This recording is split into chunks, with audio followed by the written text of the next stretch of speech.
Sobat YouTube, di video kali ini kita akan mereview tentang sejarah koin token N.V. Jacobson van den Berg & Co. yang pernah dikeluarkan oleh perusahaan besar Belanda di Nederland Indies. Namun sebelum kita lanjut video ini, bagi yang baru menemukan channel ini atau bagi yang belum subscribe, silahkan klik subscribe terlebih dahulu, dan getarkan tanda loncengnya, agar supaya Sobat YouTube semua selalu mendapatkan notifikasi setiap kita upload video terbaru. Salah satu benda koleksi yang menjadi incaran bagi para kolektor uang kuno Indonesia adalah koin token Jacobson van den Berg. Keluaran dari salah satu perusahaan dagang era Nederland Indies, yaitu N.V. Jacobson van den Berg & Co., pada tahun 1900 sampai tahun 1930.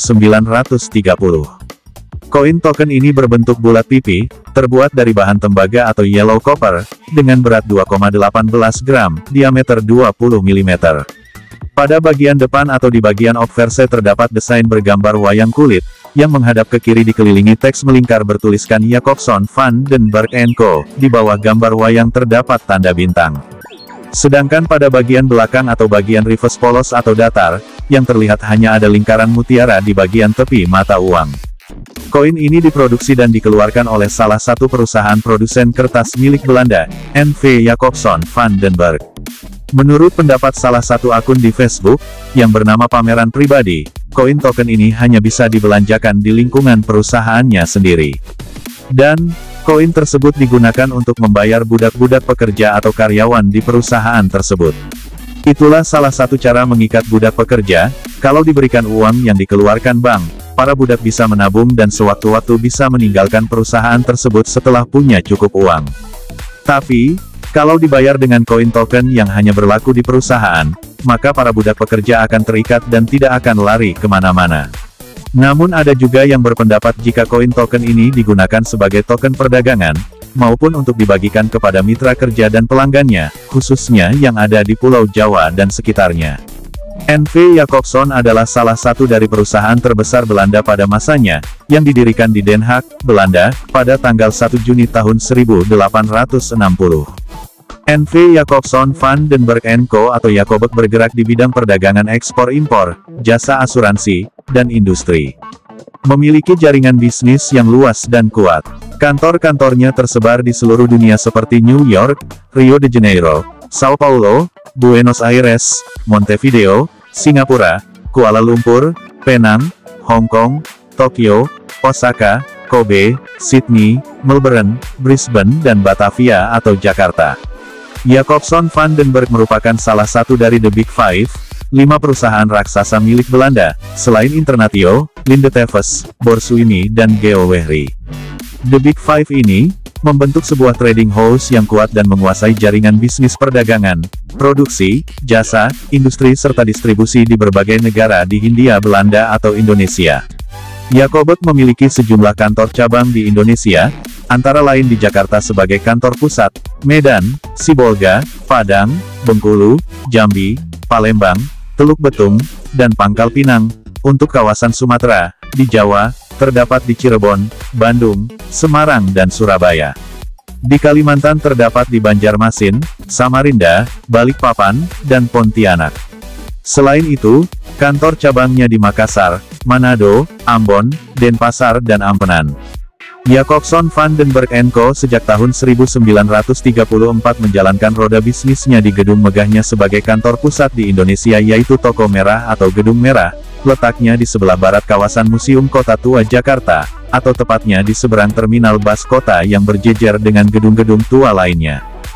Tetapi dengan meletusnya Perang Dunia Kedua, kegiatan perusahaan ini lumpuh total, karena Hindia Belanda menyerah tanpa syarat kepada Jepang. Setelah Jepang menaklukkan Hindia Belanda pada tahun 1942 sampai tahun 1945, sejumlah karyawan Belanda, khususnya yang menduduki jabatan tinggi di Jacobson van den Berg dan 4 perusahaan lainnya, tidak ketahuan rimbanya, diduga dibantai oleh Dai Nippon.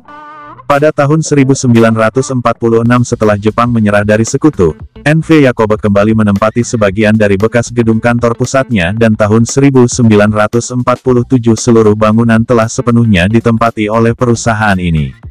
Tahun 1957 perusahaan ini diambil alih pemerintah RI dan dinasionalisasikan pada masa Bung Karno.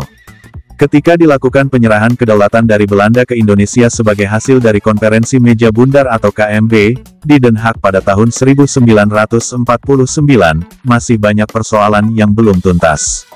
Bung Karno pada tanggal 13 Februari 1956 memutuskan hubungan diplomatik dengan Belanda. Keputusan Bung Karno itu disambut hangat oleh rakyat Indonesia. Perusahaan-perusahaan milik Belanda yang masih beroperasi diambil alih. Dalam pidatonya melalui RRI, Bung Karno mengancam agar para buruh mengambil alih semua perusahaan Belanda bila tidak mau menyerahkan Irian Barat atau Papua kepada Indonesia. Begitu mendengar pidato Bung Karno itu, para buruh langsung mengambil alih perusahaan milik Belanda, termasuk N.V. Jacobson van den Berg. Perkebunan dan perbankan milik Belanda juga dinasionalisasi. Bank-bank peninggalan Belanda, setelah dilebur, yang kemudian menjadi Bank Mandiri.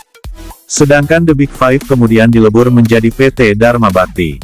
Tahun 1959 didirikan perusahaan dengan nama PT Yuda Bhakti Corp sebagai pengganti nama Yacobek.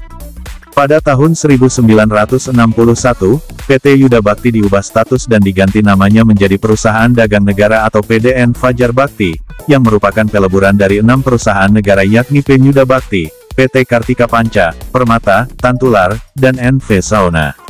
Tahun 1964, PDN Fajar Bhakti dibubarkan dan diganti namanya menjadi PN Satya Niaga. Dari ke-6 perusahaan yang diintegrasikan ke dalam PDN Fajar Bhakti, hanya X Yuda Bhakti Corp dan X Kartika Panca yang melebur ke dalam PN Satya Niaga yang pada tahun 1970 dialihkan statusnya dari perusahaan negara atau PN, menjadi perusahaan perseroan atau PT. Namun karena kondisinya semakin parah, pada tahun 1977 dilikuidasi dan digabung ke dalam PT Dharma Niaga. Berdasarkan Peraturan Pemerintah Republik Indonesia Nomor 22 Tahun 2003 dan berlaku efektif sejak tanggal 31 Maret tahun 2003. Perusahaan hasil merger dari 3 BUMN Niaga, PT Cipta Niaga Persero, PT Dharma Niaga Persero, dan PT Panca Niaga Persero, dilebur menjadi PT Perusahaan Perdagangan Indonesia Persero, dikenal di luar negeri sebagai ITC, yang menjadi singkatan dari Indonesia Trading Company, satu-satunya BUMN trading house di Indonesia. Sobat YouTube, demikianlah video kita kali ini tentang sejarah N.V. Jacobson van den Berg, yang dilansir dari berbagai sumber. Semoga video ini bisa menghibur, mengedukasi dan memberikan manfaat bagi sobat YouTube semua. Terima kasih sudah mampir di channel Uang Kuno Official dan menyimak video ini hingga selesai. Mohon maaf jika ada informasi yang keliru. Jika video ini bermanfaat silahkan dukung channel ini dengan cara klik subscribe, klik like, berikan komentar positif dan share sebanyak-banyaknya. Agar supaya banyak orang yang bisa mengetahui, menonton dan mendapatkan manfaat dari video ini. Dan silahkan ditonton video lainnya di channel Uang Kuno Official, yang mana selalu ada informasi-informasi terbaru dan menarik yang mungkin jarang dikupas oleh YouTuber Uang Kuno lainnya. Sampai jumpa di video selanjutnya, dan saya akhiri wassalamualaikum warahmatullahi wabarakatuh. Salam numismatik, sugeng rahayu, sugeng seduluran saklawasi.